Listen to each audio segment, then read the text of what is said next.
Ninguém gosta de D'Alessandro, mas todo mundo queria ter um D'Alessandro no seu time.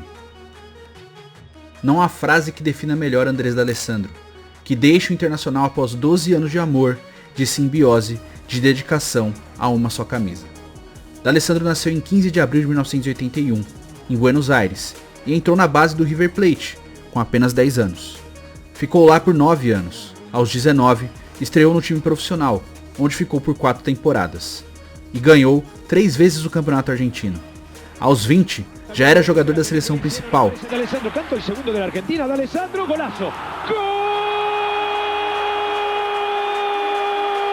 Até que foi negociado com o Wolfsburg, da Alemanha, por 9 milhões de euros. Com muita esperança em sua contratação, D'Alé acabou não se firmando efetivamente no clube alemão, alternando entre os titulares e os reservas durante suas 2 temporadas no clube. Com pouco espaço na Alemanha, foi emprestado então para o Portsmouth, da Inglaterra, para ajudar o clube a evitar a queda na Premier League. E na Inglaterra, teve um bom desempenho e ajudou o time a evitar o rebaixamento, jogando ao lado do nigeriano Kanu. Foram 13 partidas, 1 gol e 7 assistências.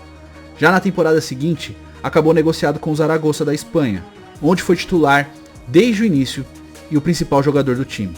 Porém, em sua segunda temporada no clube, acabou arrumando confusão com o treinador, Vítor Fernandes, e alguns jogadores do elenco. Então o clube espanhol acabou emprestando o jogador para o San Lorenzo, que o fez voltar à Argentina. Meses antes, o próprio D'Alessandro havia declarado que voltar à Argentina com 20 e poucos anos seria considerado um fracasso. D'Alé então culpou o treinador Vítor Fernandes por minar seu espaço no Zaragoza e que tinha muitas propostas de outros clubes, mas que acabou enganado por Vítor e acreditou em seu projeto no Zaragoza. Já no San Lorenzo, comandado pelo seu técnico nos tempos de River Plate, Ramon Dias, fez um grande trabalho. Porém, o clube acabou eliminado pela futura campeã na Libertadores, a LDU. Com o fim do empréstimo ao clube argentino, D'Alé não achou um bom caminho seguir direto ao River Plate. Foi então que sua história mudou, quando apareceu o Internacional, que acabou comprando por 5 milhões de euros junto ao clube espanhol. Logo de cara, D'Alé ajudou o Inter a conquistar a Copa Sul-Americana, eliminando o Grêmio, seu maior rival durante o caminho, e derrotando o Estudiantes na final. Foi o Internacional que mudou o patamar do torneio para os clubes do Brasil, que antes nem ligavam por esse título, jogando a maioria dos jogos com times reservas, ou mistos. Com a conquista do Inter, os clubes passaram a considerar a Copa Sul-Americana um grande torneio. E a saída de Alex fez com que D'Alessandro herdasse a camisa 10 do time, deixando para trás o número 15. Em campo, mais do que um jogador aguerrido e extremamente talentoso, o torcedor colorado passou a ver em D'Alessandro uma característica que poucos jogadores conseguem desenvolver, a de ser um deles em campo. D'Alé jogava como torcedor, não desistia de nenhum lance, não afinava em discussões e era considerado extremamente chato por todos os rivais, justamente por não abaixar a cabeça para ninguém em nenhuma partida. Mesmo na derrota na final da Copa do Brasil para o Corinthians, mesmo com a briga com o Willian, a relação de amor passou a virar idolatria e a virar uma simbiose. Então, vamos com tudo! Entra com tudo! Não deixa os caras crescerem no show! E vamos junto, bora! Não existia o Inter sem D'Alessandro, e também não existiu o contrário. Em 2010, veio então o ano da grande glória. Sendo o principal jogador do time, D'Alé conquistou o maior título de sua carreira, a Libertadores da América, e ainda foi eleito como Rei da América, o melhor jogador do continente, entrando de vez no hall dos maiores ídolos da história colorada.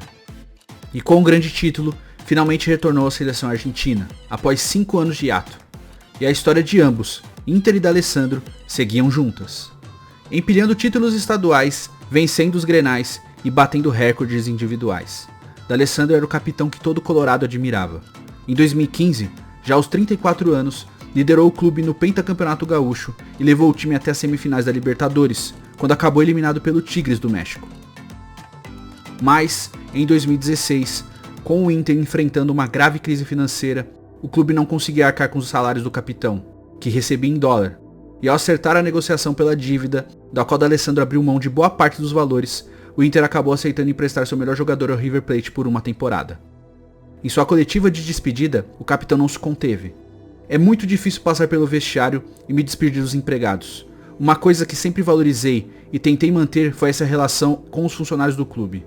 São os caras que nos ajudam no dia a dia, e emocionalmente, isso me deixa muito tranquilo. O D'Alessandro não é só um atleta de futebol, é humano. Deixou alguma coisa nessas pessoas nesses 7 anos e meio, e isso me dá muito orgulho. Durante seu retorno ao River Plate, Dalé venceu a Recopa Sul-Americana e a Copa da Argentina. Foram 30 partidas na volta ao clube onde foi revelado para o futebol. Mas, na outra ponta da história, a situação era bem diferente. Vivendo uma grande crise dentro e fora de campo, o Internacional amargou pela primeira vez um rebaixamento. D'Alessandro então voltou ao Inter em frangalhos, no começo de 2017. E coube ao capitão reorganizar o time durante a Série B. Mesmo aos 36 anos, já veterano, foi o principal jogador do time e vice-líder de assistências do campeonato. Mesmo na fase mais difícil da história do Inter, D'Alessandro esteve ali, sendo a voz do torcedor dentro de campo e do vestiário, amargando derrotas para o maior rival e o vendo conquistar títulos importantes, que antes eram a toada do Internacional. Nos anos seguintes, o Inter voltou a ter um time competitivo e o capitão passou a ter menos espaço entre os titulares. Claro, a idade chegou e mesmo assim, ele estava ali, disponível. O respeito conquistado ao longo dos anos sempre lhe garantiu a faixa de capitão. Não importava quem estivesse em campo. Assim que Dalé entrasse, a faixa passaria a ser dele. Coisa que nos últimos anos vimos acontecer somente com Totti, na Roma. Para entender o amor do torcedor do Internacional com o D'Alessandro, temos que olhar para o torcedor da Roma com Francesco Totti. Parece que ambos vivem em unidade. Então, dia 19 de dezembro de 2020, D'Alessandro fez o seu último jogo pelo Internacional, na vitória contra o Palmeiras por 2-0, dentro de um Beira-Rio vazio.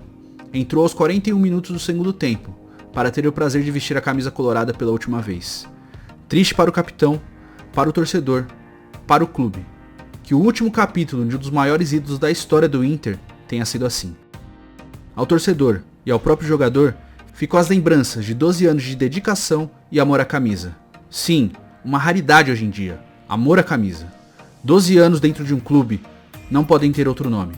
Ganhar dinheiro é claro que todos querem, mas ninguém fica 12 anos vinculado a um só clube se não o amar. D'Alessandro se naturalizou brasileiro em 2020, mas é colorado desde 2008. Fincou suas raízes em Porto Alegre. Todo final de ano promove ações beneficentes com seus patrocinadores e ajuda muitas famílias com alimentos e brinquedos. Aos quase 40 anos, o fôlego já não é mais o mesmo de anos atrás. A velocidade também diminuiu, mas o coração, este sempre bateu forte, na mesma velocidade a cada vez que subiu em campo com o escudo do Inter no peito. Foram 4.524 dias, 517 partidas, 95 gols, 113 assistências e 13 títulos. Mas apenas os números não traduzem o amor. Eu errei, acertei como uma pessoa que quer vencer sempre e não se conforma com a derrota. Não vestirei mais a camisa colorada no ano que vem, mas a minha história ainda continua. E ídolos são eternos. Assim como o Fernandão é eterno na história colorada e outros tantos craques, D'Alessandro também é. Não que alguém já não soubesse disso antes, mas D'Alessandro entrou para um hall que poucos têm a honra de fazer parte, porque de agora em diante, D'Alessandro vive para sempre.